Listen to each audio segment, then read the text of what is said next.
আগামীকাল শুরু হচ্ছে অমর একুশে বইমেলা, যা উদ্বোধন করবেন প্রধান উপদেষ্টা ডক্টর মোহাম্মদ ইউনূস। ইতিমধ্যে মেলার সব প্রস্তুতি প্রায় সম্পন্ন।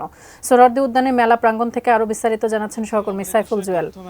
এবং জানাবো আগামীকালকে যেহেতু অমর একুশে গ্রন্থমেলার আনুষ্ঠানিকতা শুরু হচ্ছে, তো এই মুহূর্তে বইমেলা প্রাঙ্গণের শেষ মুহূর্তের প্রস্তুতি চলছে।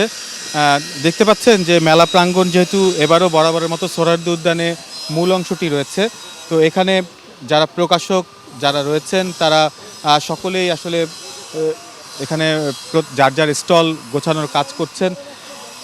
অনেকে প্রাথমিক অবস্থায় রয়েছে, অনেকের এখনও কাজ শুরু হয়নি, তবে তারা আশা করছেন যে আজকের মধ্যে তারা তাদের সামগ্রিক যে স্টল গোছানোর কাজ সেটি সম্পন্ন করে আগামীকালকে আনুষ্ঠানিকভাবে যে মেলার উদ্বোধন করবেন, এর পরপরই দর্শনার্থী এবং পাঠকদের জন্য তারা স্টলগুলো খুলে দিতে পারবেন। আরেকটি বিষয় জানিয়ে রাখতে চাই, এই মেলার সার্বিক পরিস্থিতি পরিদর্শন করার জন্য এসেছিলেন ঢাকা মহানগর পুলিশের কমিশনার। তিনি এসে গণমাধ্যম কর্মীদের সাথে কথা বলেছেন পরিদর্শন শেষে, এবং তিনি সাংবাদিকদের যেটি জানিয়েছেন সেটি হলো যে এবার মেলার নিরাপত্তার জন্য বাড়তি কয়েক স্তরের নিরাপত্তা নেওয়া হয়েছে।